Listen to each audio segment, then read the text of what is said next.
but I started out as a career coach, and that's why I think I was drawn to Darcy's work, like a lot of us, because she has such a fresh. I'll talk to you directly. A fresh, wonderful take on career transition and whether you stay in an organization or not. So, Darcy, my first question for you on this is, I know you've written so much. I love your writing. I'm just drawn to it all the time. Why this particular book? Why did this call to you, this topic and this book? Yeah, it's a good question. So this particular book, it came out of a couple of things. It came out of hearing people time after time when something would happen in their career, feeling like the only kind of way that they could make change was to go find another job. And what would happen is that when they would go do that, they would find that experience to be frustrating, to be difficult. And even if they ended up in another job, in a year or so, the same issues started coming up. And so they would stay in whatever they were doing exactly the way that they were doing it and end up feeling like, well, I guess this is just me. I guess there's something wrong with me. I guess I just need to stay, I'll just suck it up and deal. And that's not healthy. It's not healthy for ourselves. It's not healthy for the people around us. I don't believe that we need to suffer in order to be at work. So I saw this pattern happen over and over to very successful people, to people who I always say look good on paper, right? People who you wouldn't expect, that are feeling out of sorts about their life at work, that are feeling like they're not doing what they need to do. And when they would get introduced to me for coaching, or they find me through one of my articles or through a referral from someone like you, when we would dig into it, we'd find that it wasn't everything that wasn't right. There might be just a few things, and we could actually take control over those things. So I wrote the book to be able to put together a guide for when you hit a road bump in your life at work, for when something isn't going right, and remembering that there are things you can control, things that you can do in order to change your life at work without having to change everything in your life. So I wrote it for that professional, and for every time that something happens in their life at work. And truth is, it's always going to happen, right? It's always going to happen to us. So that's why I wrote it. Yeah. So the grass isn't always greener. And what I'm hearing is we have to do the internal work. And I think what's so beautiful about this book, and why it's such I don't want to say easy in a negative sense, don't get me wrong, why you can flow through it, is because you do lay out like a manual or a step-by-step process. And I love that, the 3 parts: reset how you think, revise what you say to yourself, reinvent what you do. And so it's organized in that way, but it's also a lot of fun. So tell us a little bit about your approach to career coaching and to writing like this. I mean, it sounds like you don't take it as serious. You know what I'm saying? You don't like make it more serious than it needs to be. Would you have an idea about that? Why you keep it, why there's kind of jokes in there and there's a little bit of, it's more lighthearted? Yeah. And I'm so glad that you felt that. And I think Lori and a couple others people have said that to me too, because my goal in anything that we do is to take a light approach to a serious topic. Doesn't mean this work isn't serious. It doesn't mean that these struggles that folks have are serious. But the problem is, and what I have found, even across my own career, is that so much of the manage your career type of help that's out there feels so heavy. I mean, You pick up the tome that's this big telling you all the things you need to do. For the people that tend to respond to me, they're busy professionals, right? They have lives. They want great careers, but they also want great lives. And trying to balance those, trying to figure out how to strike the chord that's right for them isn't always easy. And so facing somebody with a big, tome that's a paperweight, as my mother would call it, it's just intimidating. So from the get-go, when I was talking to my publisher about this book, I said, I want this to be accessible. I want it to feel easy and fun. And I want it to flow where you don't open it and the type is so small that you like go, I'll read that later. So this is actually, the design of the book. And I know we've got a professional designer here, Lisa Brosniak, the design of the book was intentional about having that feeling of accessibility, because also when you get to that state, right, and probably everybody on this call has been there, myself included. Maybe it's nothing from the outside, maybe it's something on the inside. You hit a birthday with a 0 in the end, or a friend of yours or family member gets sick and you're asking the bigger questions. I mean, heck, a lot of us are doing this right now in the pandemic. I was going to say post-pandemic, but I don't think we're post anything. Not yet. Yeah, not yet. So so the last thing you want is that for help to be provided in the way of more work for you. Yes. So having something that's light, even to the point of the cover feeling, upbeat and optimistic, and not also serious, business book. It was all intentional. Yeah, and it makes the reader, it draws the reader in as it did for me. Let's get down to some of the advice that you give here. Okay, so one of the things that I thought was interesting, and it really resonated with me, is asking for help. And you mentioned something in the chapter about that people are hesitant to ask for help on the big questions. It's and that has been a problem, right? When people are wanting to kind of explore different areas, or maybe move. Not be so overwhelmed in their jobs. So that was one that I wanted to ask you about. What have you seen come up with people with that question?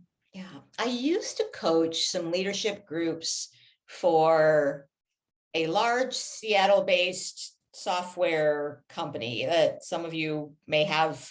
You may be using their tools as we speak, and these were smart, successful, super high paid people that had big teams. And one of the themes that I heard over and over when we would do kind of a hot seat coaching, like somebody got to dive in to their particular issue, is as we would work through the issue, when we get to, so what's the action, which is something I always do in coaching, like, so what's the action we need to take here? What's the action you need? It was always, I need to ask so-and-so, I need to have this conversation. I need to, I need to tell them what I'm thinking. I need to ask them for whatever it is that I need. And it always strikes me of how much, we're willing to ask about things that don't matter, but for things that, the bigger things, we hesitate. And there's some research in the book that talks about why we do this. We actually believe that people know more about what we need than they do. There's actually proven research bias on this. And we get frustrated, and I bet everybody's been there, of where we think, well, why wouldn't she know that I'm ticked that I didn't get the promotion? Or can he read my face and know that this, that when you said that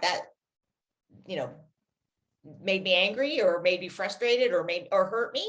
But the fact is, we don't know. And we don't know that it's even like things like this. I have learned, I can't expect that people will just read and support things that I do just because they might like me. I have plenty of people who I've reached out to who said, oh my gosh, I never even knew that it was important to, do a review on Amazon, or the littler things like just, share, I love that article that you wrote. Oh, share it with a friend. Yeah, I know 2 people who want it. We just don't think about the things that other people need naturally, even when we're the nicest, caring people. So the book goes into ways that you can ask for what you need in a way that doesn't feel like you are the beggar with your hand out, like, please, sir, may I have some more? It really is how, in a professional way, that you can figure out, first of all, what it is you need. And I think one of the things that gets in the way sometimes is we don't know exactly what, sometimes when we're in exploration.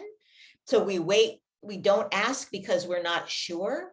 And anybody here ever had a manager that said, don't come to me with a problem until you have a solution? Well, there's some value in that, but I actually think we have to learn how to ask the question to get more data and to get more information. We may not have the solution yet, but asking to say, here's the thing I'm trying to parse apart. Here's the thing I'm trying to uncover for myself, and asking for whatever, the help is to get there. It may not be the end solution. So this is an issue that going into the book, I knew that this topic is always very hot for folks. And, it's something where I've tried to take it personally myself. And during the book process, I asked for a lot more help than I was used to. And, we worry that when we ask, someone's not going to want to help us or not be able to help us, or everybody's so busy. But the truth is, it gives people an opportunity to feel good about themselves too. I asked my friend Marcy for help in some of the research on the book. And in one part of my brain, I was saying, I should be able to do this myself. I should be able to get this done. It's just part of the book. The other part, I'm like, so this gives her an opportunity to help. It gets it out of my brain. And then she and I can have different discussions about it. And it worked beautifully. So asking for help is so important, or asking for what you need is the chapter, and learning those skills, I think, can help you throughout business and life. Absolutely. I mean, there's so much we could cover. I know our time is limited, but is there any, in terms of just kind of winding this up, what is it that you really want people to take from this book? What's the biggest message that you hope that they will walk away from as they read this and share it with others? Yeah, I hope that people will walk away with the unconventional wisdom, with countering the conventional wisdom, and realizing that you don't always have to leave your job, to throw out everything that you've built, to throw out the relationships or whatever the things that might be working in your work, in order to have a change that you might need at this season of your life, or in order to create more opportunity for yourself, or in order to be able to grow, whether that means wealth, whether that means opportunity. And there are actions that you can take, that you control, that you don't have to wait for your boss to retire or the merger to be done or what have you. All of those things you can do. And so that to take back control so that you can create the life at work that you want. If after you've done that and you get the data to recognize that that's not going to happen here, then fantastic. There's plenty of ways that my work and even the strategies in here can support people in looking elsewhere. But really recognizing that that doesn't have to be the only option, that you might be able to change your life at work right where you are. Well, I think that's beautifully said. And I think as we face what's being called in the world right now, the great resignation, where, millions of people are walking away from their jobs, in many cases that makes sense. But I hope that a number of those people will also get a hold of your book, so that they can see maybe possibilities that they didn't see before, and do the kind of the internal work before they leave, and find some of the same patterns, as you say, repeating themselves. So Darcy, I am going to share this word loud and clear, and I know the folks on this call and your community will. And I hope that many, many people get to hear your message, because it's such an important one and so beautifully done. So thank you. It was an honor to chat with you today, and reverse the tables a little bit. I really liked helping. You see, just what you said. Exactly. I'm so glad I asked you. So this was fantastic. Thank you, Jennifer.